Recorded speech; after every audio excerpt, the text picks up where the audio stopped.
It's time for Cats Talk Wednesday. Small town and big city joined forces. Benny Hardy of Lynch, Kentucky, and Terry Brown of Louisville, Kentucky, team up to give you free-flowing, laid-back sports talk. Focus on Kentucky Wildcats, as well as pertinent information in the NBA, NFL, and Major League Baseball. Here we are, another Wednesday is here. Another week is gone by. Terry T.B. Brown, man, safe from the storms. Yeah, man, we had some tornadoes get really, really close to us. It's never great when you see your little small town on the map and progressively watching the warnings and stuff get close. It got a little hairy on Friday night, but we made it, man. We made it. Western Iowa got hit. Des Moines proper had a tornado. Of course, Kansas, Oklahoma got hit on these round of storms. It's crazy out here, man. Yeah, glad y'all doing good. Glad y'all made it. I saw you tweeting out the dicey Doppler situation, and so that's good, man. It missed, hitting y'all for sure. But it got dark, man. We was out and about. We go to this little place called the Mercantile here. It's a little church that they made into like a it's where we go for our pregame and when we go to our early dinners. Like I told you, we usually go to early dinners. We'll stop there for a drink or two and keep it moving. Sometimes they have music. Sometimes they'll have a food truck out there. So we went.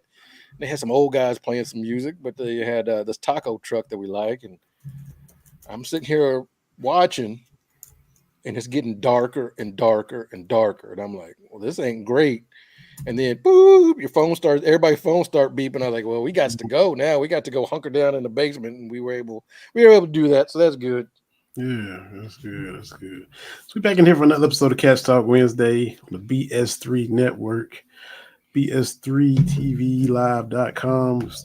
On Roku after we get done. It's on YouTube right now. It's on our Twitter page right now. Subscribe, follow. It'll be on Spotify when we get done. It's on our Facebook page, all of those places. So we'll be talking about the Cats, the roster coming together, NBA playoffs. I got Craig Bates will be here to talk a little NHL, Stanley Cup playoffs with us. We always, get our dose of hockey from Craig. That's right. Shout out to Fan Gear Barn. We have to talk about that as well. I've been there in the flesh and spending a lot of money. Keeping me broke, man. Keeping me broke. Most of the time I scroll through, I'm like, oh, that's cool. And yeah, he got me this past week. Oh yeah. Got me. Because sometimes, every time something comes through, I'm like, okay. All right. If it's 49ers, I'm going to keep it moving. Some of the Lakers stuff, I keep it moving. But like I told you, man, I've been looking for a throwback Magic Johnson. And those can get a little bit pricey, those throwbacks. And I said to Craig, I sent him a text. I said, all right, what size is this, man? He said, well, TB, it's a 48. I said, oh, man, that's my size. That's what I need. Okay. Well, how much? And he's like, well, for you, $50. I'm like, say less. Yeah. Say less. Okay. All right. Set it on up. Let me do this. Let me get the funds together. So we got that taken care of. So but good person. And the good thing about the storms on Friday was my phone started blowing up because people started checking in. And Craig was one of the people that checked in. Selena, that we do spaces with on Tuesday. A lot of people started checking in. People from back home. Because they see Des Moines and they like, what's up? So I had to call Mama B because although we were okay for most of it, I didn't want her to, see on TV tornado in Des Moines and, so I talked to her a little bit. But Twitter friends, everybody's checking in on us. We was good, man. We did all right. Yeah. But it was good for folks to check in. And Craig was one of those people who checked in like, we saw on TV. Everything. I'm like, yeah, we good. Mm-hmm. Absolutely. Yeah, glad to hear. So, off season, and as far as Kentucky is concerned, the news of the minute, second hour is the roster is Mark. You even apologized to him. I was not familiar with the game, Mark Pope. I was unfamiliar with this. Look, I said it last week. I'll keep saying it. Yes, when the name first dropped, Mark Pope, I'm like, oh, what? Mm-hmm. Yeah, he from BYU. I know he's Kentucky. Don't get me wrong. I'm familiar with his on the court stuff, especially with those '96 Cats. That was a team near and dear to my heart. But I was like, I don't know about this. But man, in the almost 3 weeks since the press conference, we have a coaching staff that folks are raving about. We're assembling a roster of dudes that appear ready to play, particularly play his system on the offensive and defensive end. I can't remember what basketball person I saw today said basically this is a top 10 to 15 roster right now. Man, yeah. And still, hopefully, with a couple of pieces to add as we look at the NBA draftees and things like that. So I am encouraged, and I apologize to Mark Pope. I know he wasn't looking for that, but hey, I'm not familiar with your game, man. Like this is exciting stuff. You know, the one thing is, Kentucky fans, we can't have 50 people, or as we used to say in the rap game, 50-11. We can't have 50-11 people on the roster.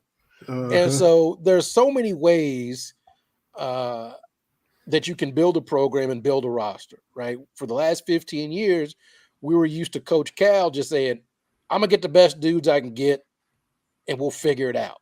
Mm-hmm. And again, as I've been stressing, you've seen my posts about it, it's fair to say it didn't work as well recently, but Cal's way worked. Yeah. It did. You know, this is just a different way of doing it. And it looks like Coach Pope and his staff are being deliberate, who they're bringing in.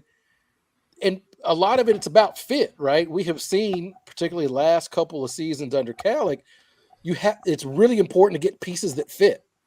Mm-hmm. And it looks like we have that. So it's like, I don't know, maybe which you know, Cal's reputation as a recruiter has been, it's been strong for years.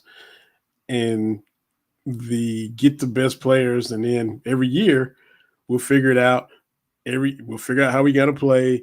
We'll figure out how we're going to play. So from maybe a recruiting standpoint, that was easier, but then it was harder to, make it harder match to coach. What you got right. it. What Pope is doing may be harder to find his guys, but once he finds them, it's, probably going to be easier for them to acclimate because they're the guys that he sees fitting what he wants to do anyway. So it's like you said, different ways to do stuff.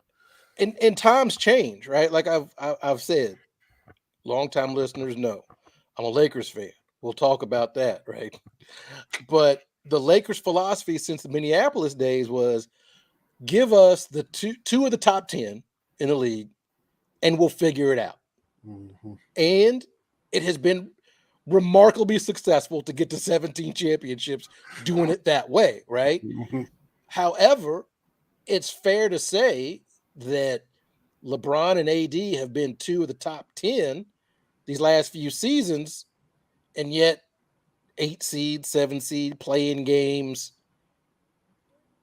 that way is not working. Mm-hmm. So I don't know what's next because, again, they've been doing it for 75 years. Yeah. That's but it's also different, as you and I've talked about. If you've got Kareem and Magic and James Worthy as your number 3, that's different, right? Like that's a different animal if that's your third person.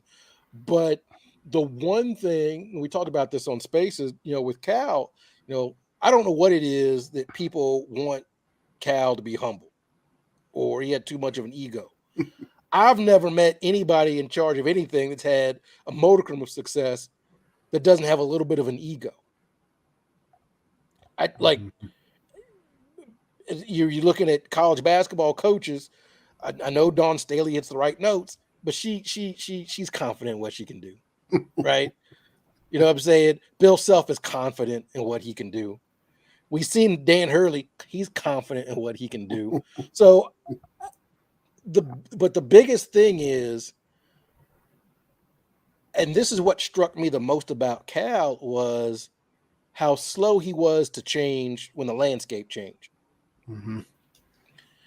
And all of the coaches that had 20 plus year runs near the top, and for the college game, Cal has had 25 years, almost 30 years. You know, you take out the Nets years or whatever, but he's been at the top of the game. You know, that's from his UMass days, right? What he was doing at Memphis, and of course, is around Kentucky. But the thing is, those coaches, the best ones, adapt. What I mean by that is the way Coach K see, and I got to give props to Coach K, and I hate doing that, but the way Coach K was doing it at early at Duke, right, with the Jay Billises and the Ala Abdelnabis and the Johnny Dawkins, was different. I know. Ala Abdelnabi, boy. I forgot about that one. But that was different than what he did with the Zion Williamsons and the Jason Tatums, right? Mm-hmm. He flipped up. He flipped the script, right? And you can see that with coaches that have been there doing their thing a long time. Bobby Knight, again, hate to give that man any credit at all, but those 1970s Hoosiers teams, right? Different than even the 81 champs with Isaiah Thomas, different than the 87 team, right? Nope. You have to change. And I was just, and with Cal being at the forefront so much with what was going on with college basketball, I was expecting him to kind of change again. Keep pivoting, yeah. Right. But, you know, again, when you get a little bit older, change comes slow. And, you know, people are like, oh, he's got to be able to change. All I got to say is let your favorite grocery store move stuff around. Let your favorite grocery store change up. Ours did it here recently. I don't like it. Yeah. I don't like walking around like, wait, why'd you move this here? The pickle's been on aisle 2.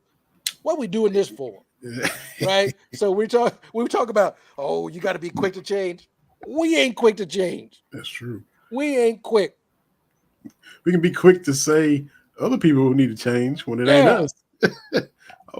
Brad Harvey, John Hammonds, Kobe, and Powell. Oh, yeah. Another one of them mini Laker duos. Oh, yeah.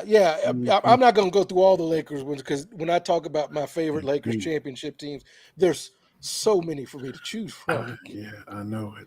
And going back to the Magic jersey, we'll talk about it too when Craig gets on here. I need to go ahead and send the link. It was the gold and purple or purple and gold. And did you have a preference? Did it matter? If it didn't matter. I got the purple. I got the purple with the because you know for the longest time the Lakers were the only team that didn't have a white jersey. It was just purple and gold. They didn't have a white one. And I really like the white numbers or the drop shadow numbers that the Lakers had way back when. So yeah, I had to. Man, I didn't want to. No, I ain't gonna lie about that. Say I didn't want to. I had to get it. You know, had to run it by the lady. But yeah, it's purple jersey, yellow Lakers, white numbers, and the drop shadows in gold. It's from the 85 NBA champs. Oh, okay. Oh, beat Boston that year too, right? That was the first time they beat Boston. That was Magic's baby Hook year. Oh wow. Okay. That was the baby Hook. Over was that McHale? Oh wow, Harrison McHale. Yeah. So I had to get it. So I'm good. I'm good. And that'll go with my purple and gold dunks that I got. Oh man, can't tell you nothing. Style and profiling, man. Style and profiling. But hey, look, I love the enthusiasm that the coaching staff is running with. There seems to be a little bit more synergy. You can tell I've been in the business world a little bit, right? When I talk about the synergy between football and basketball, everybody's on the same page. And I mean, look, I know baseball still got to do its thing this year. So does softball, men's tennis to be determined, right? But we're going to hit that dead period in the summer. And then looking forward to next year for the athletic season for 04 to 0 or 04 to 05. Goodness. From 24 to 25, I don't know if there's going to have if collectively how much excitement there's going to be. If you figure baseball's going to have a pretty good finish, right? Then you start looking toward next year. We excited about football. Mm-hmm. They signing dudes and bringing dudes in. Mm-hmm. Women's basketball is doing its thing. Mercy. Right? Right. Men's basketball is doing its thing. Softball, not softball. We'll get to softball, but volleyball is its own. Working on, I believe they're going shooting for 7 straight SEC. Its own dynasty, yeah. Its own kind of dynasty there. Mm-hmm. And the men's and women's soccer, particularly the men's team, has been at a top 25 level. Like, hey, man, hey. And you said tennis already, right? Yeah, men's tennis is set up to start their tournament run this weekend, I believe. And gymnastics had one of their best finishes ever. Hey. It's always good to be a Wildcat. Men's track and field, I just saw that. It's number 12 in the country right now. Mm-hmm. So we doing it, man. And so Kentucky is facing DePaul in men's tennis. Yeah. So, yeah. Fighting Mark Aguirre's. Yeah, and fighting Dwayne Peevy's, but the NCAA doesn't do storylines. So they even do it in tennis. So, he left Kentucky to be the AD up there, and now we playing him in tennis. So, yeah. Man, yeah. The NCAA, man, they're getting ready to come off some money, man. Hey, they are. I gotta hit your thought, too, before we get Craig on, because, you talk about coaches having egos, and every coach does, and they can't really succeed without it. The Calipari University comments. Now, we say nobody's bigger than the program, but then we saying, hey man, this is Calipari University. We just moving headquarters from Lexington to Fayetteville. Come on down, man. So and look, man, I don't doubt that he said it, whatever. But again, John Calipari did not put Kentucky basketball on the map. Right. Like and even when he was at his peak here, a lot of people are like, oh, this is great. Nobody's going to be able to do this. Well, calm down. Right? Like, did he rebuild? Yes, absolutely. You look at that 08-09 team, it was going to be dreadful if Cal didn't come and rescue us from that precipice. However, you tip your hat, right? Because Kentucky gonna be Kentucky. I think it was Al McGuire. They were, better before you. They're better now. They'll be better after you. Yeah. That's been the difference. So even Kentucky fans like, oh, this is great. Nobody's gonna be able to replace Cal. Well, nobody's gonna do it exactly how he did it. I grant you that. Will Kentucky be successful? Sure. And you can tell a 17-year-old kid that because they don't know anything except Kentucky with him. So in his mind, it probably is Calipari University, and it's just moving headquarters. I'm not saying it's right, and I'm not saying I'm not doubting that he said it either. But that kid doesn't know the history, right? But you need the people around the kid to be like, okay, well, look, man, they've been doing it. They've been doing it for a while. Mm-hmm. And I'm not expecting every kid to be well versed in Kentucky basketball history. But look, it's obvious we've been doing it for a while, right? As I always say, back before people like me and you could play, Kentucky was good. In every iteration of whatever Kentucky or college basketball looks like, Kentucky has won. Let's be very clear about that. There's that commitment to being successful. Brad Harvey, friend of the show, College Sportscast. Y'all follow that page and like the page. Follow everything they do on Twitter. He's he gonna be like this with you, and he got me rolling my eyes because here he comes with some Lord have mercy. It's bad enough with you having Magic as all-time favorite. Here come Brad. Magic is his all-time favorite. Lifelong Lakers fan. TV. Oh yeah, Magic's my all-time favorite basketball player. Lord have mercy. So Brad right there with you. So Yeah, I've been very upfront with that. Can't have Brad back on the show now. Magic. I'm just kidding. I'm just kidding, Brad. Hey, Magic is my dude. Like I just that's how I fell in love with the Lakers. He was whipping people with a smile on his face, and I always thought that was fun. So Magic's my dude. Obviously, for me growing up, Jerry 1, Magic 2, or 1A. Like those are my two dudes. And that brief interaction, I met Magic about 5 years ago at the SEC tournament. We good friends. Yeah, we're good friends. Mm-hmm. Hey, Magic. Hey, man. Hey, we like this now.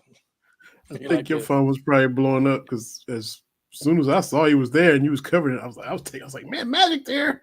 And I'm sure everybody else was. Everybody's like, Magic is at the game. I'm like, where is he? Well, he's courtside. I'm courtside. Like, give me something. And I'm not even watching the game. Yeah. Was it Kentucky, Tennessee? That must have been Kentucky, Tennessee game that year. And I'm looking like I'm scanning games going on. I'm like, man, whatever.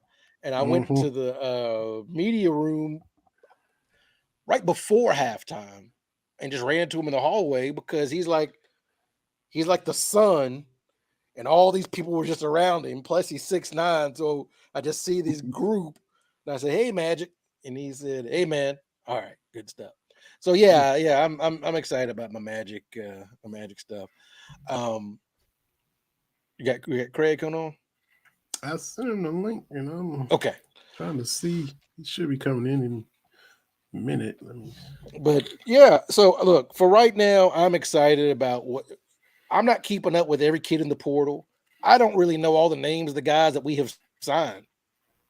If other people are excited, I'm excited. But what this reminds me of, like I told you before we got on, this is why we don't do recruiting by much on here. We bring other people to talk about recruiting because I can't keep up on the whims of a 20-year-old kid. Like, if we let me know who we get. I don't know who we looking at. Let me know who we actually get. I can't keep up with all that. I'm an old person. I ain't got time for this. And all you people breaking down all these people, like, okay. You breaking down all this film. Okay. Well, Granddaddy, we got Travis Perry, who was already committed, pre-Pope. Colin Chandler comes from BYU with Pope. Andrew Carr is a big man who can stretch the floor a little bit from Wake Forest. Otega Oweh from Oklahoma, 6'5" wing. Lamont Butler, you remember Butler from San Diego State to hit the game winner to beat Florida Atlantic, just that cold-blooded jumper at the end. Amari Williams, big man out of Drexel. He was the first. Was he the first? Him and Colin Chandler were the first ones, and it feels like 6 months ago. I think it was just last week. It does feel like that. You got Brandon Garrison, another big man from Oklahoma State, and then Kobe Bray from Dayton. And if I'm seeing the stats right, he's like 48, 49% from three.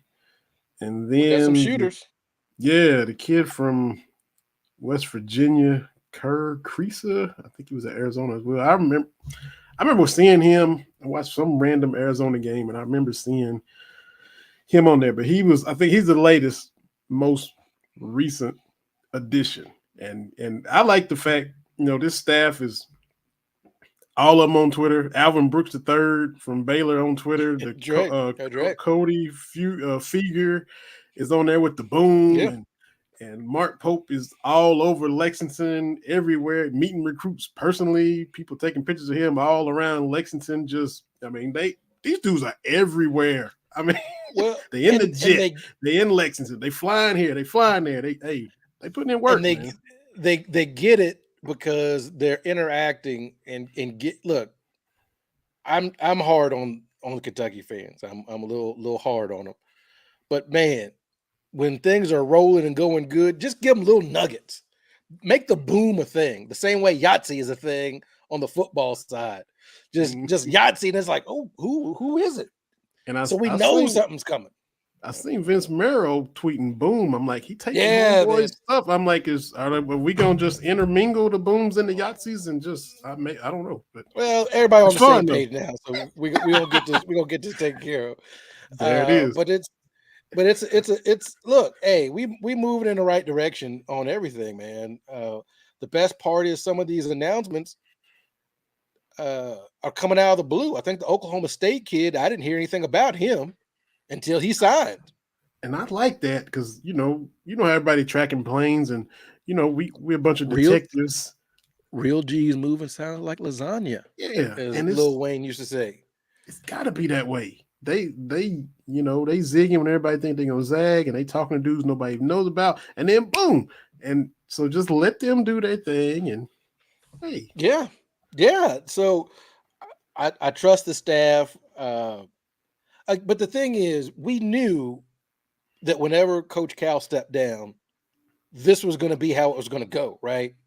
The simple way how he built the program, you weren't going to have a lot of carryover. So we knew there was going to be a fresh start. So the best thing was to get a new coach in place and hit the ground running. I mean, think, if you are waiting on Billy Donovan, you're a week into this, you're a week behind trying to build the roster and everything like that. True. While he's trying to get back into the college mode, to be honest with you. Right? That's true. Too. So, he may not know what assistants he needs to bring on to do what, right?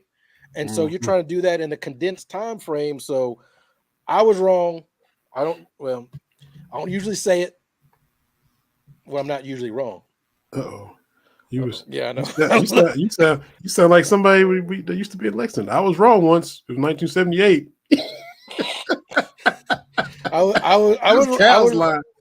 Yeah, I was wrong about Mark Pope. But like I said, the biggest thing for me was like, I just didn't think he was old enough for the job. Right. The Kentucky coach needs to be an old person. That was your main hurdle. The Kentucky job needs to be an old person, and I'm not old.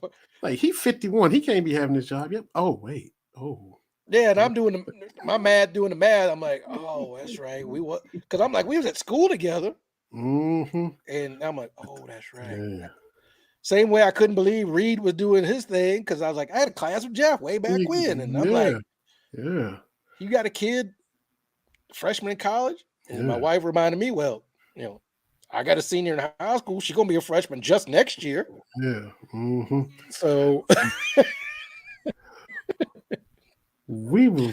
I see College Sportscast. Yeah, I know Cal was 50 because Corey did that whole thing on how old the coaches were. But in my mind, they were all old people because I wasn't 50. I wasn't getting close to 50 when they got hired. Yeah, it is different. Speaking of hitting different, it is different when you're the old person. Yeah, we had a guest in the BS3 Network green room. Been on here. We can't even count how many times he's been on here with us. Talking hockey, yeah, and look, we don't even hold it against him. He played hockey for Tennessee. He runs the Fan Gear Barn down in Oak Ridge. I've been there, fangearbarn.com. You got some merch from him. I got some merch from him. Me and the boys went down there. He's back with us again because it's May now, NHL playoffs. We got our guy Craig Bates jumping in here. Craig, man, what's going on? Well, seems that I'm the guy that's going to be 56 in June. I'm going to turn up my my earpiece here and be like, "What you boys are talking about? In my day." It sounds like if you remember the old. It was an old school. One of my favorite old school Tom and Jerry's with Uncle Pecos for a whisker. So that's Oh yeah, with the mustache. And he kept taking Tom's whiskers to play his guitar. Yeah. So that's what I need to grow out. Jenny was saying, I told her I want to grow out like a long white bushy mustache, and that's when she told me I was pretty, and that meant to be quiet. So yeah, absolutely. And TB, did it show up yet? Has it gotten there yet? Your item that you ordered from? Not yet. I'm on the lookout for it. It should be there. Well, I explained the story. I explained the story. I've been looking for yeah. Oh yeah. I sent it to. I sent a picture because I was like, man, I've been looking for this throwback Magic, right? I was, man, okay. I'm always scrolling what Fan Gear's got. And I'm like, oh, that's great because it's usually something great for other people. But I saw the Magic's like, all right. I shouldn't be spending this money, but we're gonna see what happens. And I'm like, remember, Craig? I texted you. I was like, what's the size? 48. Yep. I was like, oh, that's my size. Okay. I said, what? And I said, what's the price? You said, here you go. And I said, done. And Craig's like, I'll put it on the website. We're gonna take care of it. So yes, sir. So I should have my arms whipping doing the danger, Will Robinson, danger. Because every time I put something like that up, it's funny because there's a young guy here in outside Oak Ridge named Daniel Shar. He's a great young man. He's 22, going on 90. He played high school football locally. He's going to play college, hurt his neck, and his two favorite things are journeyman quarterbacks and college mascots that look angry. So I have not one, but several Jeff George jerseys, a Brian Hoyer, a Jay Fiedler, and Vinny, for you, a Drew Bledsoe with the Cowboys. Oh my goodness! Yeah, I even have this is the beauty of. I've just decided to tell people that Fan Gear Barn is kind of like the land of misfit toys for sports stuff. It's great.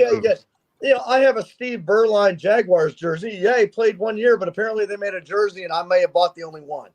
Yeah. So the other one with that is I've got a Matt Leinart signed jersey. Oh. I don't think anybody outside his family would want a Matt Leinart signed Cardinals jersey.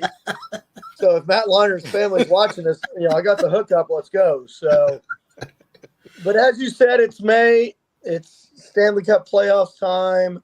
It's NBA playoffs time. Baseball is going on. Football just had the draft.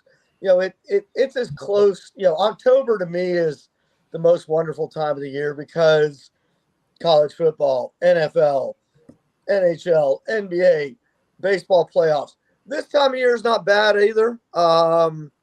But again, and just so you all know, and I think I've told you this both before, one of the things that I have at the store, and again, the esoteric random things, I have a Jake Allen, not that Jake Allen, but the Kentucky Jake Allen practice worn Tax Slayer Bowl jersey that's still got dirt on it.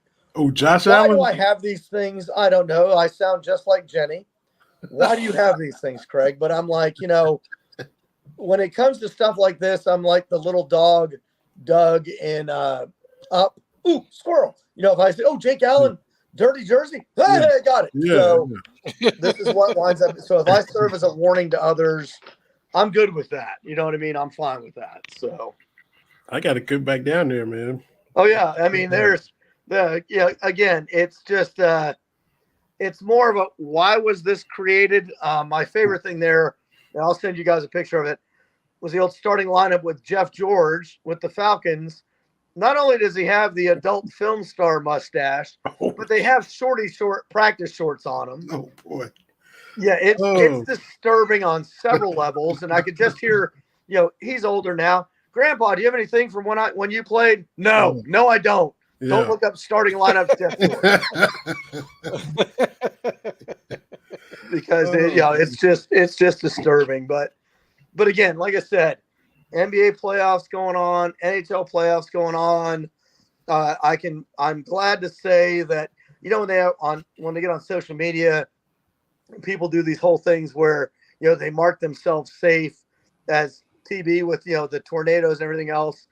Yeah. I am proud to mark myself and Fan Gear Barn safe from any Fanatics MLB jerseys. So that's a good thing. It's just those are. I mean, it was just what were they thinking? I mean, seriously, it was rough. I know you're trying to save money, but good Lord, it looks like kids may have done those lettering of "we," and it's just it.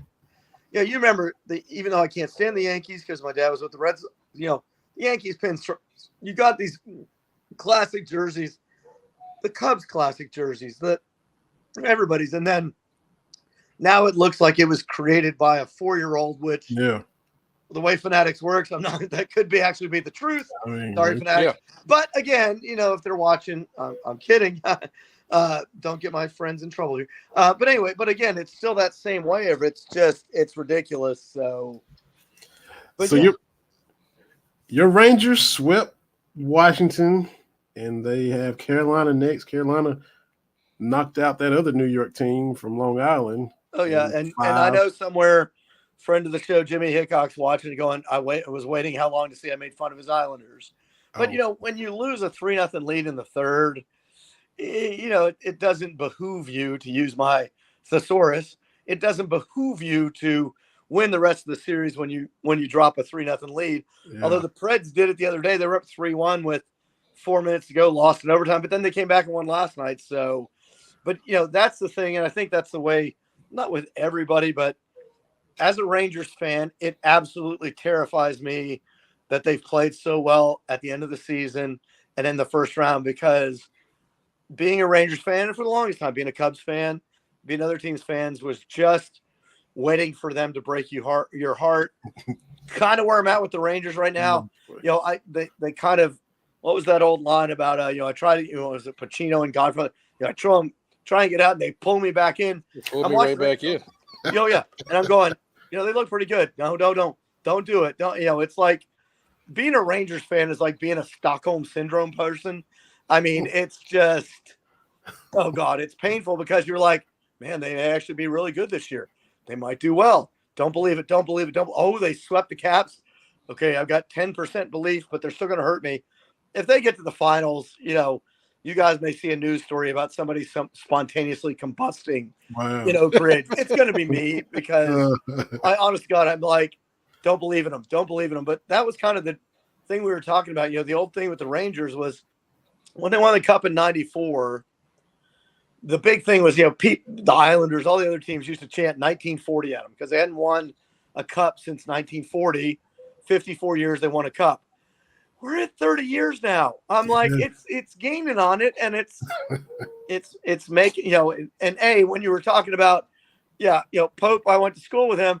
Yeah, I was 24 and idealistic and a Rangers fan, and hey, we won. And I don't want to say I'm bitter, but let's just say, come on, Rangers, please just give me this.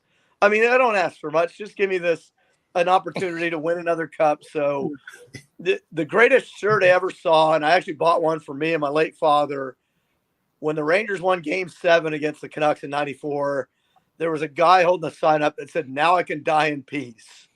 I bought shirts with that for me and my dad and my brother Burke. I don't want to have to be doing that for my son Luke to be like, and he's a Bruins fan. We're not even going to go into that. That would be like, the kid being a Giants fan, a Cardinals fan. He's a Bruins fan. I'm like, but you respect and love them, even though they make bad choices. But still, it's just one where, he's like, "Wow, Dad, how long was it ago when they won a Cup?" And I'm like, I can't send him to his room anymore. He's 17. He can drive. I'm like, I'm not giving you gas money. Be quiet. So anyway, that's, that's what you have to work with now. So. Yeah. So hopefully they can, which we all know, even as casual as Terry and I are, we all know who has the hot goalie and who stays healthy and all that. But who based on the regular season was the prohibitive favorite in each conference, even though it might not end up that way, but who were the favorites going into the playoffs? So in the NHL, the team that gets the most points throughout the entire season gets what's called the President's Trophy. That's the reward for having the most points throughout the regular season. So the Rangers won that one, and it's kind of been the proverbial kiss of death. Last year, the Bruins had it, and they got killed in the first round. The two highest ranked teams in the Eastern Conference of the Rangers, Western Conference, was Dallas. You've got, so going on right now, the Golden Knights and are the defending champions. They beat Dallas the first two games in Dallas. Dallas turned around and beat them the next two in Vegas. So they're tied 2-2. The Avalanche took out the Jets. The Hurricanes took out the Islanders. The Florida Panthers took out the Lightning. You've still got the Bruins. You've got the Bruins going up against the Leafs. The Bruins could have closed them out last night. There will be, as nice as people of Canada are, there'll be a collective, well, that's how it goes, if the Leafs lose again. And it's so cruel being a Leafs fan, because now the Leafs haven't won since 1967. They played terrible. The guys were yelling at each other on the bench. They lost 2 games. They split with the Bruins in Boston. Lost game 4 in Toronto. The players were yelling at each other. Austin Matthews people in Canada were having as close to a nervous breakdown as people in Canada can have, which is just, not putting extra gravy on their poutine, but still. And then last night they won in overtime against the Bruins. Now they're going back to Toronto. They're down 3-2. Everybody knows the Bruins came back and beat the Leafs a few years back in the same way. So now tortured Leafs fan, I'm a tortured Rangers fan, but, tortured Leafs fans are much more, it's medieval torture. It's not, I don't want to say it's Ving Rhames and Pulp Fiction going medieval on some backsides, but it's close to that for Toronto. Hold on, Craig. Hold on. Vinny, have you seen Pulp Fiction? I have. That's what I was just saying. No, I'm asking Vinny if he's seen Pulp Fiction. No. Okay. Okay. Continue, Craig. Okay. Because Vinny doesn't watch 55, I'm going to lift my glasses and squint my eyes at you, kind of like Kenan Thompson did at Beavis in the Beavis and Butthead sketch from last weekend. Yes. Okay. Just where TB, you and I are going to meet up somewhere in Knoxville. We're going to kidnap Vinny, take him out to Fan Gear Barn, make him watch it.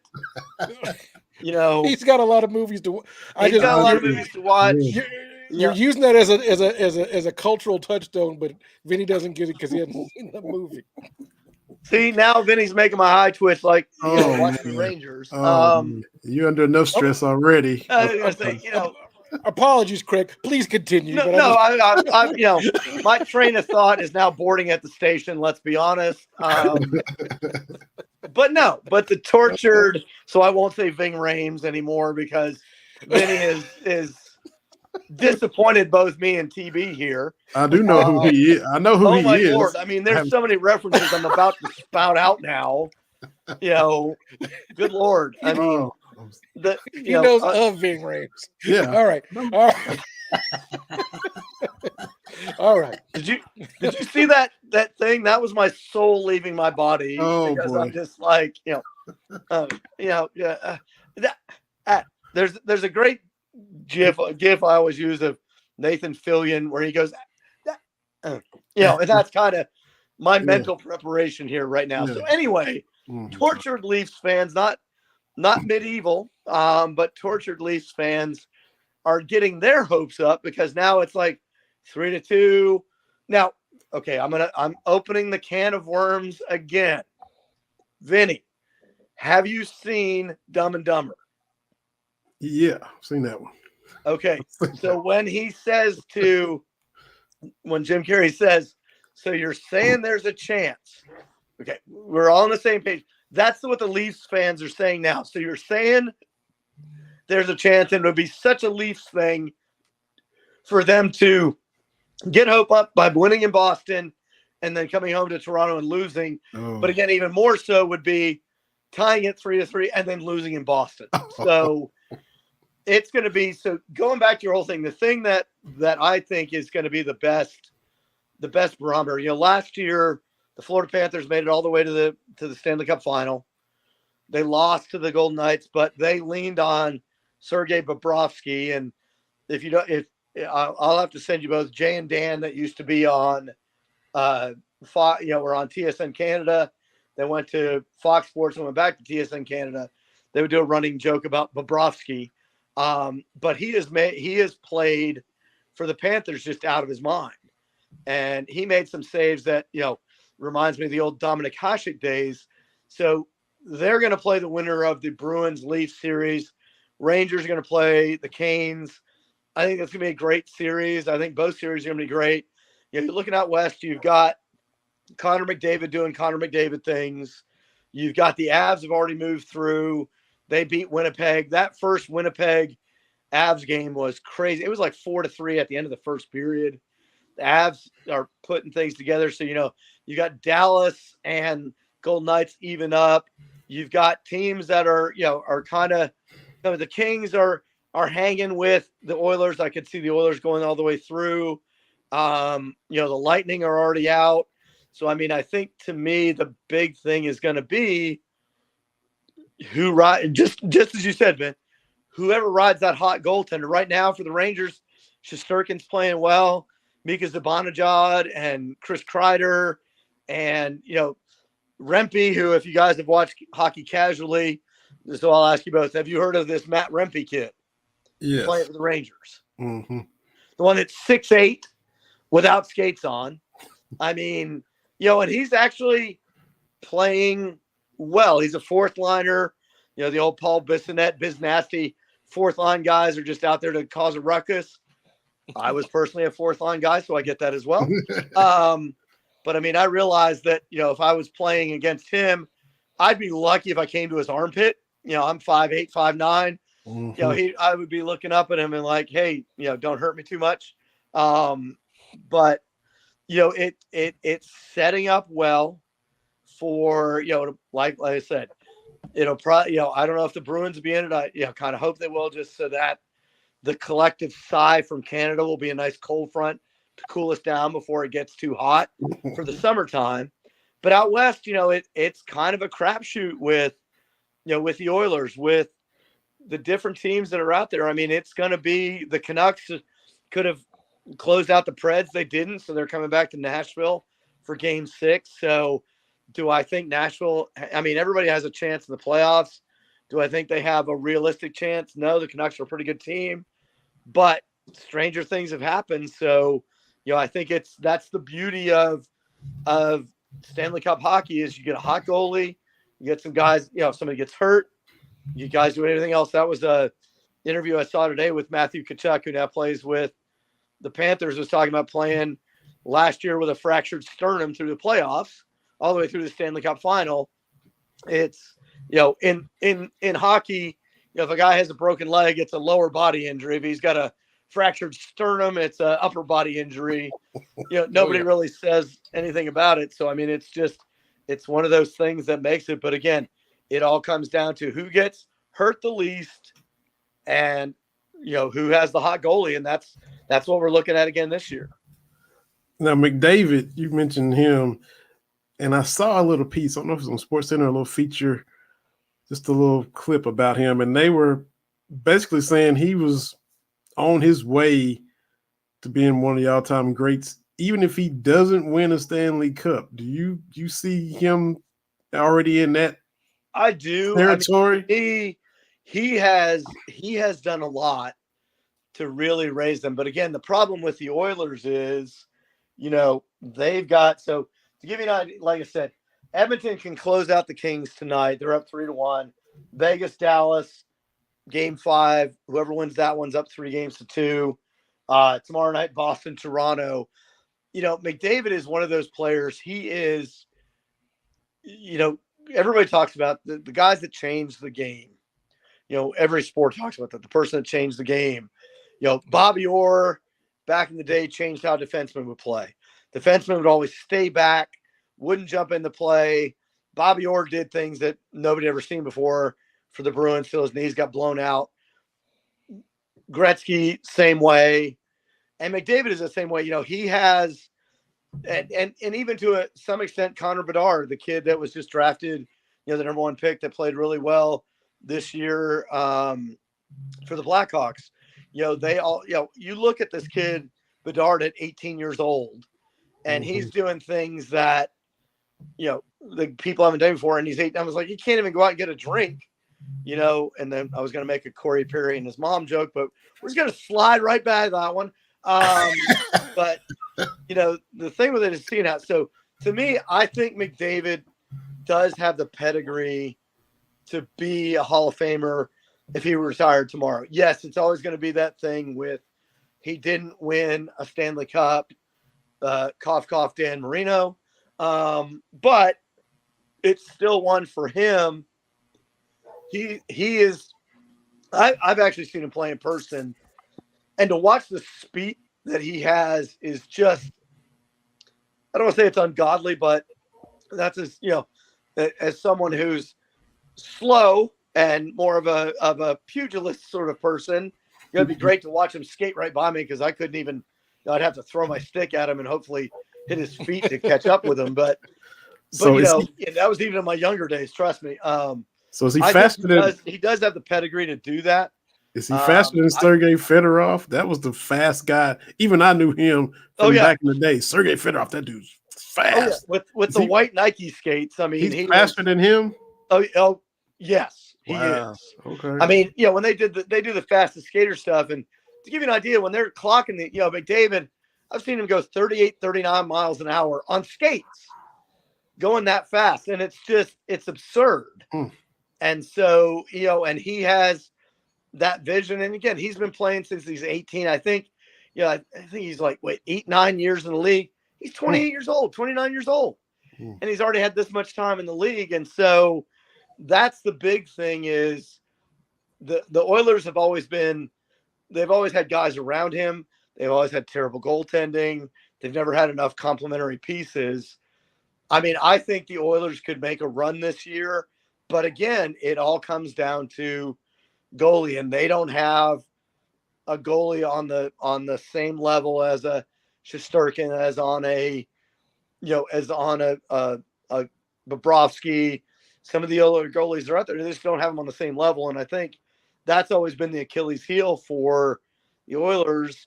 I mean, if they start scoring 6-7 goals a game, which they can do, it could happen. But I think it's really going to have to take for the Oilers one of their goalies to get hot. And I think the most interesting game of the whole playoff so far is the game that just started between Vegas and Dallas, because Vegas is the reigning Stanley Cup champions. A lot of people in the league don't like the Golden Knights because they have found a loophole where they put guys on the long-term injured reserve list, so their salary cap doesn't count against them, and then they're able to play once it gets to the playoffs. So, there's been jokes. I've even made it that they haven't retired any numbers yet. The number they should retire isn't even a number. It's just a nameplate that says LTIR for long-term injured reserve, because they've got guys back in time for the playoffs that were supposed to be out for the year. But, I don't know if somebody went old televangelist and heel, but now they're back playing and they're fine. So, so Mark Stone's a guy like that. So they've done that in the past. So, I mean, to me, that game tonight is probably going to be the most interesting game because it's back in Dallas. Dallas dropped the first 2 at home, then won the next 2 on the road. Now it's game 5. And like I said, it'll be interesting to see what happens. Good for the Rangers. They got some time off, but again, the same way with that, you get a lot of time off, you get a little rusty, you do some things. So usually that first game back is a little bit disjointed, but again, to me, it's, when you get down to these final 8 teams, 4 in each conference, it's the, to use my old man metaphor, the rubber hits the road, because it's going to get real interesting real quick. And like I said, I think the Rangers can beat the Canes. I think the Rangers, if they play their game, can beat everybody. And now I'm knocking on all the wood around me because I'd rather have a lightning bolt strike me than be able to say that out loud with some repercussion.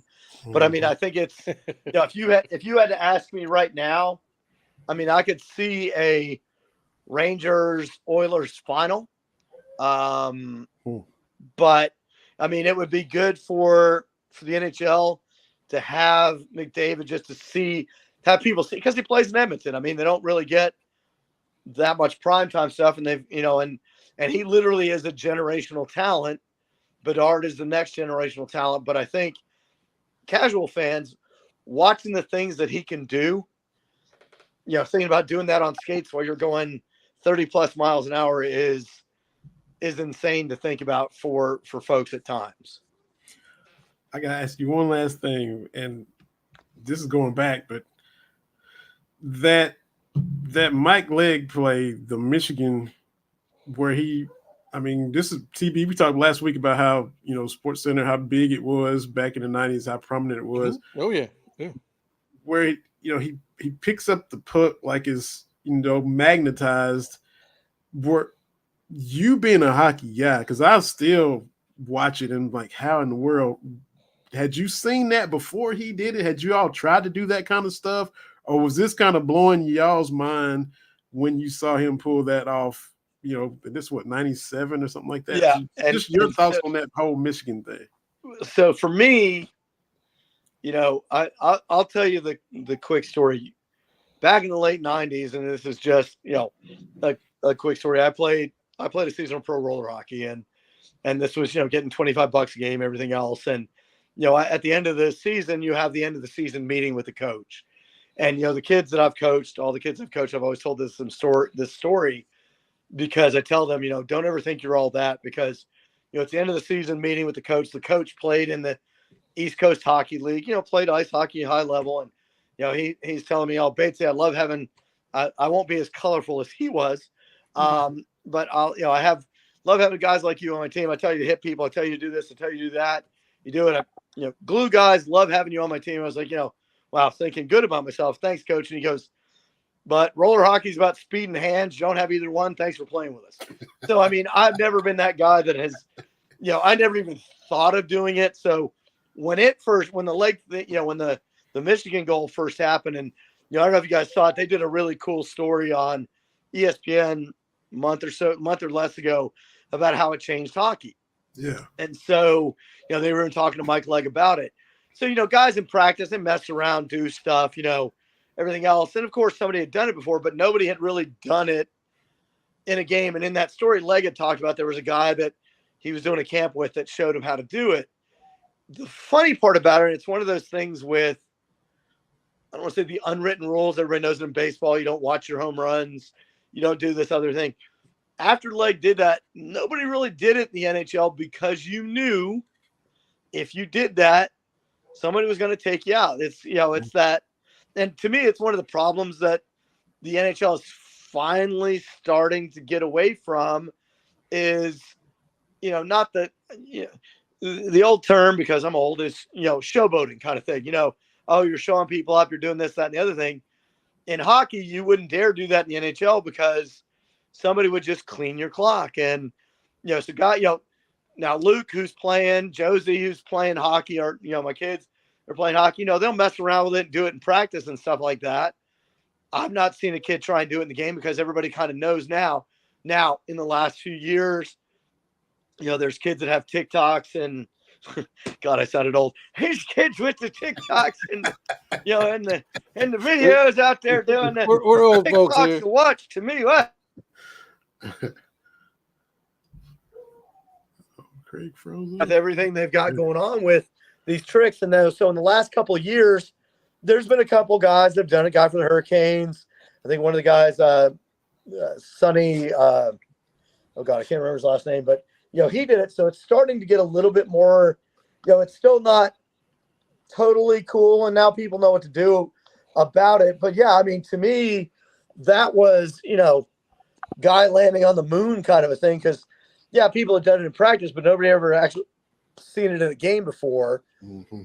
And so now I think, to me, you see guys doing moves in games now that, they didn't do before. And I think it's good for hockey because these guys are seeing, the NHL guys are seeing these young kids that are doing all these moves and doing all this other stuff and doing the toe drags and all this other stuff. And I think it's good for hockey. I know me personally, in the Saturday, we have a bunch of guys, again, 15 over, play Saturday mornings that they affectionately, and I hope it's affectionately, they call us the Graybeards. It's Graybeards hockey. And there was a guy last Saturday that's an, guy in our age group, and he tried to do a toe drag on me.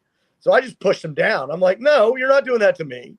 And it was just like, yeah, that. So, it's the as thing, and it was, he was like, I expected that from you. And I was like, that's good. We all know, this is what I'm going to do, with the old line. Now, okay, now this is one more for you, Vinny. Please, I'm having faith in you. Uh-oh. Have you seen Major League? The Cleveland girl, Indians, Charlie Sheen, Tom Berenger. Portions, I guess. Portions of it. I don't think I've seen it all the way through. Okay, yeah. I'm smiling. This is me crying a little bit on the inside. Oh, I'm sorry. But it's okay. But the reason I mentioned it was Bob Uecker was the announcer in it. Oh, yeah. Yeah. And when he was talking about, when you're talking about the old guys and how people react to things, and when the guy was coming in for Wesley Snipes as Willie Mays Hayes, and he was like, and Uecker's describing him, he goes, this guy, he's got so much nose hair, every time he sneezes, it looks like a party favor, and he's got such a bad attitude, he threw at his own kid in a father-son game. So, that's kind of me with the, with these newfangled kids doing this stuff. Totally respect it. Could I do it? Absolutely not. Respect that. But, again, it has, friend of mine, good buddy, was trying to do a toe drag. I just sort of cross-checked him to the ice, and he looked up at me, and I was like, somebody else, not me. And he was like, yeah, I should have known that. And I'm like, yeah, everybody's good. We're having fun. So, I mean, I think it's that same way. I think as you see all these trick shots, I mean, there's kids doing young guys. What is a toe drag? What is that? I don't even know. So it's the thing when you have the puck and somebody goes to check you or sweep it back, and you sweep it behind yourself. You sweep it behind and then go around them. Go to toe drag on YouTube. Put toe drag hockey. God knows with YouTube these days, toe drag could be something else, and I don't want to be responsible for that. But if you look up toe drag hockey, it'll show you what I'm talking about. But again, there's these kids that do trick shots that, they'll flip the puck up in the air, spin their stick 5 or 6 times, and then catch it again out of midair.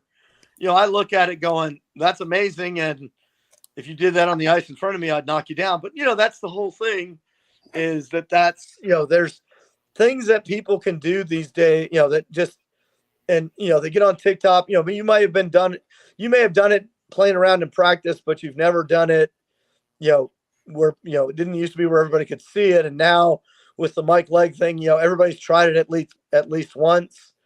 Yeah. I'll be honest. I tried it once and I about put myself face down on the ice. So I smashed the puck against the boards and said, that's for you, puck, for making me look stupid. And it's me, but still, but that's the old school way of doing things. I don't know. I think I've told you guys that story before about Gordie Howe and his hockey camp.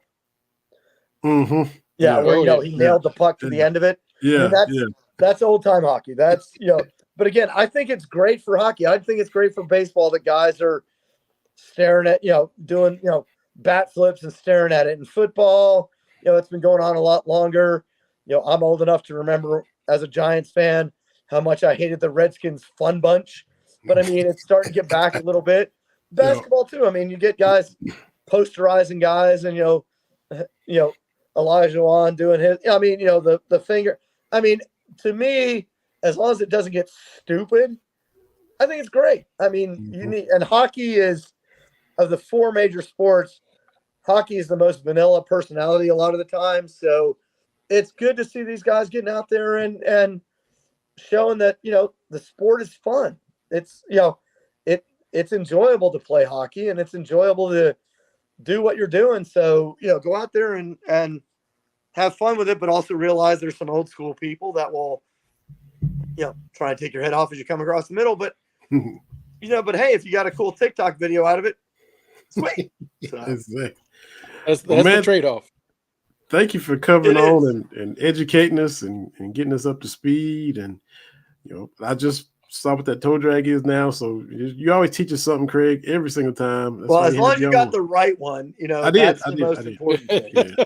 I got the hockey one. You got the hockey one. There we go.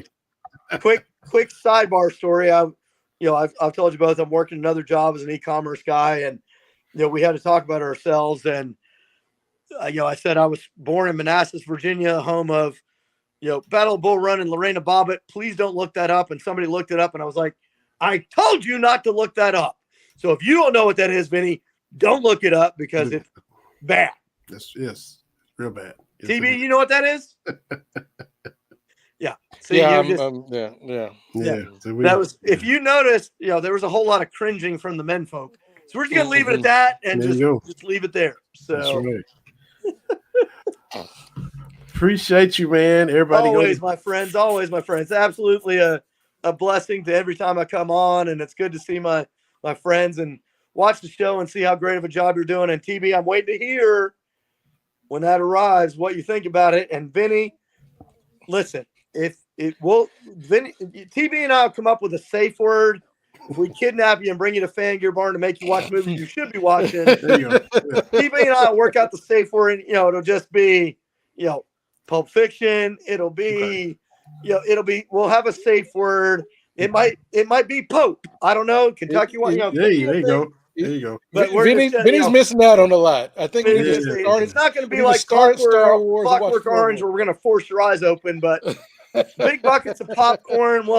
We'll teach, and then you'll be like, oh, okay, now these references that Craig and TB were going, it's just like, oh, okay, I get that now. And then, it's just let's just say, if you're like TB and I, if you ever hear the name Zed, you just automatically just kind of walk away. Okay. That's all I'm gonna say. Oh, yeah. That's all. Right. TB, am I lying? No. I'm doing my best with him, Craig. Well, hey, we can tag team him, and we'll set up a theater, and it'll be like, all right, what sports movies, especially and other movies, touchstones, like you said, TB, do we need to get Vinny to watch? We'll send a nice ransom note to your family that says he's gonna be fine. He's just gonna be watching movies. His eyes might be bloodshot, but we'll bring him back to. We're gonna put $10 and some popcorn with him, but he's got to watch this stuff. So there you go. Appreciate it, man. Craig. Always my friend. Hey, God bless you both. God bless your families. And we'll talk soon. And I'm very, very quietly going, let's go Rangers. There you go. All right, we got it, man. Not getting too excited. So I understand. Thanks, Craig. We appreciate it, man. I love you, my friends. Be safe. Appreciate you, man. Thank you so much. I got Craig Bates catching us up on the hockey, man. We've had him on to start of hockey season, midway point, playoff time, Stanley Cup time. He never disappoints. Look at Michelle right in there right off the bat. She loves some Craig Bates. Awesome hearing from Craig. Yeah, Craig's doing good stuff. Doing real good stuff. Fangearbarn.com and TB's Lakers Purgatory.com should be probably the next website coming up to play. I mean, I don't know how the Lakers get better. I don't know what move you make. I mean, I've seen, is LeBron coming back? Who knows? And I think depending on what LeBron does will inform what the Lakers do. I don't know who else you could go get, to pair with Anthony Davis, but you get a big two, you got to have 3, 4, and 5 as we've seen. Mm-hmm. And hurt my heart to see Jamal Murray with 2 game-winning shots in this series. Love to see him do well. Hate that it's been against my Lakers, man. Yeah. Now, I don't know. You up on more than me as far as if Darvin Ham they're gonna move on from him. But the AD in the press conference saying there's points in the game where we don't know what we're doing on both ends of the court. That's pretty a strong indictment. That's pretty telling about your coach, man. That's not great. So I can't remember what game it was. Ham just let the Nuggets go like on a 15-3 run and didn't call a timeout. Like that only works if you're Phil Jackson. That's right. And it's like, what are we doing here? I think it's one of those things. And he talked about, mismanaging or trying to manage a roster or blah, blah, blah, blah, blah. But the biggest issue is we were getting nothing from players 3, 4, 5, and 6. Mm-hmm. Because a lot, the Lakers had the lead in the first quarter, I think, for most of the games. I think all except the last one. Yeah. And we're close at halftime. But if you need AD and LeBron to hit the turbo for 3 quarters, that's not going to work. So the game the Lakers won, they actually got 21 from Austin Reeves, 21 from D'Angelo Russell. That helps, right? Because LeBron is great. Like at some point, he can't be hitting the turbo all like this. Yeah. So it's just frustrating. I don't know. Like we said last week, I can't feel if this is LeBron's swan song in LA. I don't want to say disappointing, but I will say underwhelming. Yeah. I mean, that's my thing is you don't have to win a championship every year, but for who you are and what we're trying to do, you got to get close. Right. You know, and that's kind of where I'm sitting is you got to get close, and we didn't. So I don't know what's next. I don't know in this new NBA if having the 2 best players is enough. Like I said, it has been, but we're on this drought. Yeah, and the Lakers going out in the first round. That's just, I mean, that is yeah. 5 LeBron seasons, a championship, a Western Conference Finals, and no other playoff series wins. That's a Eli Manning type situation. Right. It sure is. That dude's gonna go in the Hall of Fame, but oh my goodness. He's like a perfect 130 and 130. He's a 500 quarterback in the regular season. Them 2 that whatever, he's going in, but ain't nobody ever said, I'm gonna go watch Eli Manning play. Not for anything. But that's neither here nor there. The Timberwolves, who the Nuggets got next, Anthony Edwards, very disrespectful to the older folks. Yeah, he sure is. Well, and so here's my thing about that. You've seen a lot of, I don't know if you saw this. This is the first time since 2005 that no Bron, no KD, no Steph, advancing out of the first round of the finals. And people are like, what does this mean for the NBA? I'm like, are y'all young? Like, I honestly remember when Magic and Bird retired, it was like, what do we do? Yeah. Luckily, you had Michael, right? But then Michael retired, and then it was like, well, what do we do? You keep moving, man. Like, this is what's supposed to happen. Like, are y'all new to this? They got to be. Like, you can't be new to this. There's always a next one. There's going to be a next person, and Timberwolves looks like they figured it out, and I didn't think they would because we all remember that trade for Gobert. Yeah, like that's not going to work. But and look, I give Cat a lot of grace. He's a Kentucky guy, right? Yes, but it's one of those things where because he was drafted number 1 overall, the expectation was he would be that dude. I think that was the expectation. We want him to be that dude, but he may not be that dude. And it seems like he has allowed Anthony Edwards to be that dude. Yep. And you can call it soft, you can call it whatever. I wouldn't, but you understand, hey, it's different being number 1. It's a different role, right? And we have seen number 2 players try to be number 1. It doesn't always work.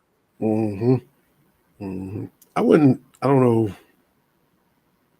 Soft. I don't know if it's soft, but to me, it's his decision making is, I don't know, the IQ, the time of the situation, where you like the same stuff we Cowboys fans fussing with about Dak. You throwing simple reads and you throwing picks right to linebackers. Like, how do you not see him? That kind of stuff. You've been around now, and the fact that Cat still be getting these silly fouls. How you fouling if he's quicker than you, back off or play him to drop. These just like, what are you doing? Fouls. It happened. Who they play last year? Memphis in the playoffs, and he was just racking up fouls. Anthony Edwards called him out the other day in the press conference. You can't get called out no more than he got called out. But you listen to both, and he said Anthony 22. It should be the other way around, and he said here, look, man, you got to stay on the floor. Quit fouling. Right. and he's to the point where he should be beyond that. He should be, right? He absolutely should be beyond that. But like, what you doing reaching in on a small guard 30 feet from the bucket? What are you doing? What is that? And now you got 3 fouls. What do you... But I'd give him credit for being able to say, okay, maybe I don't need to be. Look, I'm caping hard for Cat because I like him. He's a Kentucky guy. Oh yeah. So I'm gonna give him that. The Thunder looking pretty good. Mm-hmm.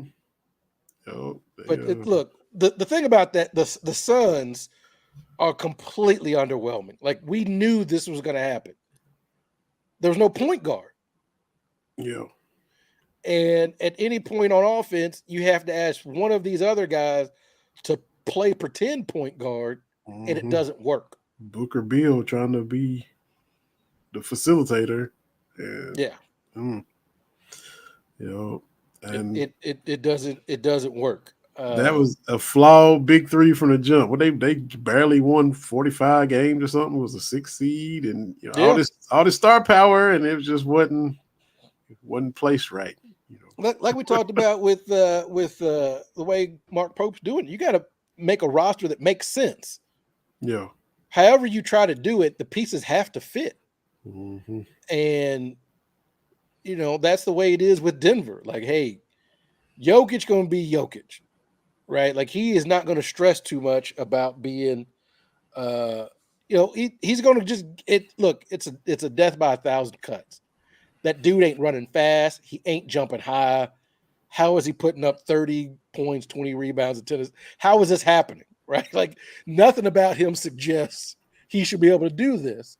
But him and Murray in that pick and roll, it's not even like he's a threat to go to the basket and throw it down over somebody. Like, that's not what this is, right? Mm-hmm. Like, it's the pick and roll, but it's getting Murray open for 3 or reversing it to the weak side. Like, it's very similar. And again, this whole podcast, I've been giving credit to people that I absolutely loathe, but it's like Stockton and Malone, right? Yes. Like, you knew what was coming. One of the most basic plays in all of basketball. Yeah. But they had all these variations and they were successful. And thankfully, MJ put a stop to them ever winning a championship because, again, I loathe Utah to not as much as Vernon Maxwell. If you're gonna hate something, hate it as much as Vernon Maxwell hates Utah and the Utah fans. That man, you can say, you know what? Happy Derby Day, Vernon Maxwell. They ain't got the Derby in Utah. What? he keep bullets ready for Utah, man. Oh man, like I love because you just be scrolling every day and somebody's like, oh man, I really loved your game. I love beating Utah to death. Okay, whatever. I respect it. Yes, I respect it, man. But watching Denver do their thing, hey, you got to give a shout out to Maxey. Oh man, last night, I love that kid, man, because it was, I don't know if you saw that tweet that superimposed this shot last night against the shot he took against Michigan State in Madison Square Garden when he was at Kentucky. He's like, I'm gonna pull up from right here. Yeah, like this is probably a low percentage shot, but I got this, and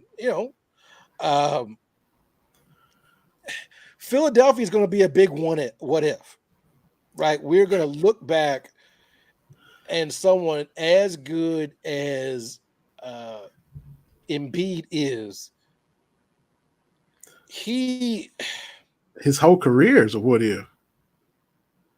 And it's just, And the thing is, even when he's been healthy, he still hasn't got it done in the playoffs. That's the thing. It's not like he's had some healthy runs. So I don't know, man. His first year, he missed his first year. Didn't he? As a rookie, couldn't even play. So first year or two, right? He missed 2 years, right? Yeah. And so then he's healthy and you don't get it done. And then when he's rolling, then he gets hurt and just, but Maxey saved today. Maxey put his cape on, and that cancels out the game the Knicks stole from them the other day. He stole one back. And man, let me just say this. I want Philadelphia to win. I have found out a fan base I cannot stand more than any other fan base in professional sports. The worst fan base. The worst. Not the Dallas Cowboys. Nope. No. Not that, well, outside of you, they're a pretty bad group of people. Oh, okay. All right. Not Yankees fans. Not Red Sox fans. Ooh. No. Not Celtics fans. I'm seeing how far you going. The worst fans. Not even St. Louis Cardinals fans. Apologize for people I might be offended. The worst fans are New York Knicks fans. The worst. Eagles? Philadelphia Eagles? The Eagles have actually mattered in my lifetime. As well. That's true. Look, this is a point Bomani Jones made about Knicks fans. Although he was using it as a positive, I'm using it as negative. You listen to Knicks fans talk, and they think they are on the pantheon with the Lakers and the Celtics. In as much as I don't know how the Celtics retire numbers, I don't particularly care. But Lakers, you have to be a Hall of Famer to get your number retired for the Lakers, which fine. That's what this is, right? That's how we do this. But if you look at the Knicks numbers, it's pretty much the same thing. And it's like, but y'all ain't won nothing since 1973. Wow. So your mom graduated from high school. Like 1973. I'm old, and that's before me, right? Yeah. Like, and they've had all these great players. Like, Oakley should have his number retired. They should have something for like Mason. Like, they should remember those 90s teams outside of Patrick Ewing, right? But they don't because they think we the Knicks. What are you talking about? Look, you and I have talked about this before when it comes to the Knicks. Every time the Knicks feel like they might be good, what do we hear from NBA folks? Oh, ain't nothing like when the Knicks. How do we know what the Garden is like when the Knicks are good? Because they've not been good in my lifetime.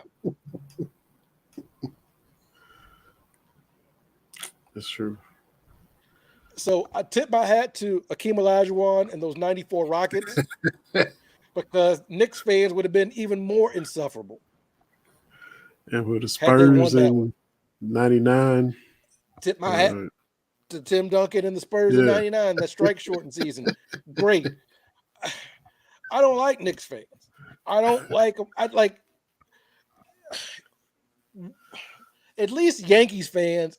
Okay, Yankees fans. All right.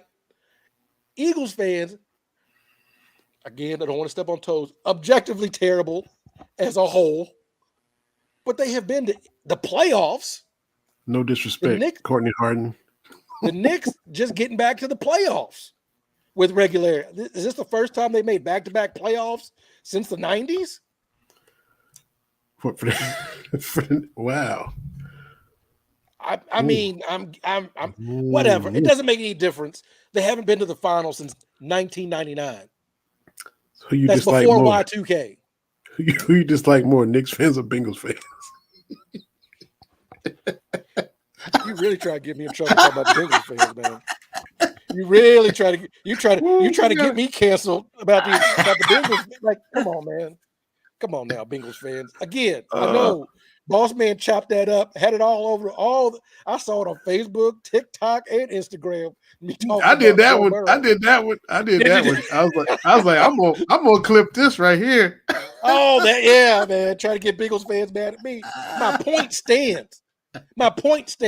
Joe Burrow beat Patrick Mahomes one time in the playoffs, go to one Super Bowl. That, like, now that Burrow is healthy, and then what? Like, Patrick Mahomes been to 5 Super Bowls. He's 3-2 in Super Bowls. And he's what, 25? I mean, ain't nobody on that level, man. Ain't nobody on that level. I get it. You got Joe Cool, and he made some good throws. Let me tell you something. I was commiserating with 49ers fans today. okay. Somebody, a 49ers fan, said, I thought the Super Bowl was over when Jair Brown, my young son, got the interception against Mahomes in the Super Bowl. And other people were like, you thought it was over against Patrick Mahomes, an interception in the third quarter? We were only up 7 points at that time, and you thought it was over. I've seen that dude. You want to talk about coolness under pressure? Again, was it 4 years ago? My Niners was up 10 with 6 minutes left. I have my phone out because I'm getting ready to text you like, woo, buddy, I'm excited. And then I'm like, wait a minute now. Hold on. Hold my horses. Because I didn't send it. I was close. I was like, let me see how this goes. And then they had that third 24 where he was like Tyreek down there somewhere. Yeah. Like, oh, this is different, right? You can't rattle that guy, right? And then this past year, scoring look, Niners went up in overtime. You should be, if that's your team, you should be like, this is awesome. I'm like, man, they got that dude. Bring me the body, right? Yeah. I get it. Cincinnati actually matters in football. For 20 years, they didn't. Okay, good for y'all. Good for y'all. I had a lot of Cincinnati fans get in my mentions, when I was like, Joe Burrow picking Cincinnati, or, that's wild. Like, well, we were, man, okay. Maybe it wasn't 20 years because I remember the David Klingler years and the Achilles Smith years and all that, right? And then they got good with Andy Dalton, but they were still playing that weird Saturday game where you forget the NFL playoffs are on.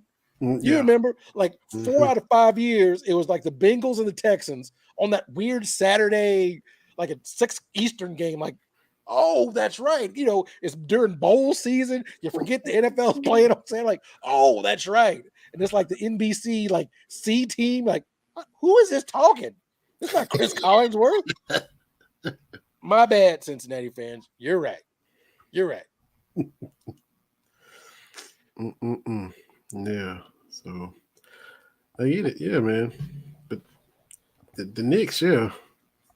But the Knicks ain't got nothing for nothing, man. They're in New York City. Yeah. And they matter more. But come on, man. It's like we spend so much time in the NFL talking about the New York Jets. Why? Like, the best Jets runs in our lifetime, Mark Sanchez was the quarterback. The back-to-back AFC championship teams. Boy. Yeah. Yes, exactly. When we talk about him, Eli Manning as mediocre can be. Yes, that's the thing about the Giants. 4 Super Bowls with the most mediocre group of quarterbacks that you could ever put together to win 4 Super Bowls. And I'm saying this, Phil Simms, he a Kentucky kid. Sure is. Went to Southern High School, real close to where I grew up. Like, but Moorhead State in the building. But come on now. The Giants, just mediocre, man. Yeah. Well, what ain't mediocre is everybody coming in trying to put comments up and listen, and didn't get to as many comments because we had a guest, but still appreciate everybody watching. That is not mediocre. Yeah, we'll do it. We'll do it again next week. Like I said, I'll be in Cincinnati this weekend. We're going to a Cubs game. Maybe I'll throw out the first pitch. And I'll be like, whoa. I know Roy Wood Jr. I'm good. Sir? No. I'm good. Cubs fans. Right, yeah. Actually, I'm joking. The wife may throw out a first pitch. She got it better than I got. They need to go and make that happen.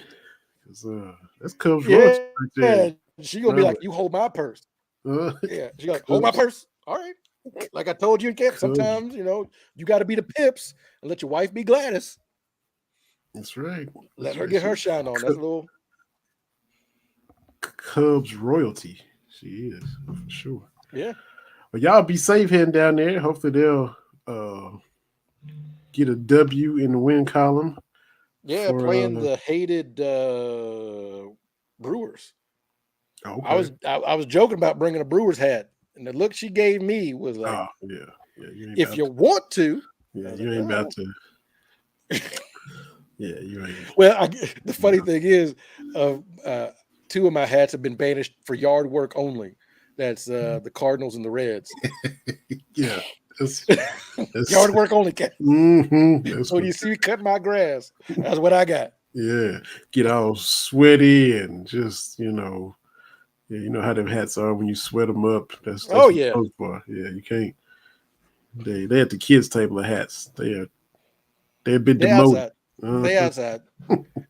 I don't know why I've got 5 not Tampa Bay. Well, I know I got Tampa Bay hats because of TV, but I got like 5 Blue Jays hats, and I'm like, my Paul Molitor. What am I doing?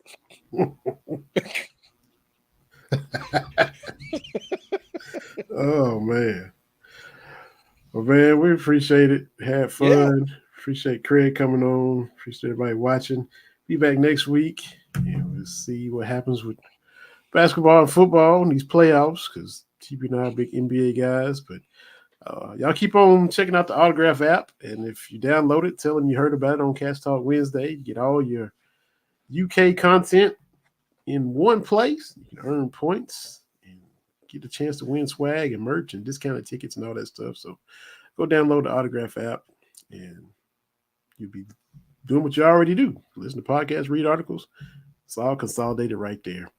TV men, be safe. Have a good weekend. Appreciate everybody tuning in. Michelle and Gerard Baker and everybody that follows us on Twitter. Follow, subscribe. It'll be on Spotify and Roku and all that good stuff. We'll be back next Wednesday to do it all again. It's Terry and Vinny, Cast Talk Wednesday, BS3 Network. We'll see y'all later. Thanks for watching, y'all.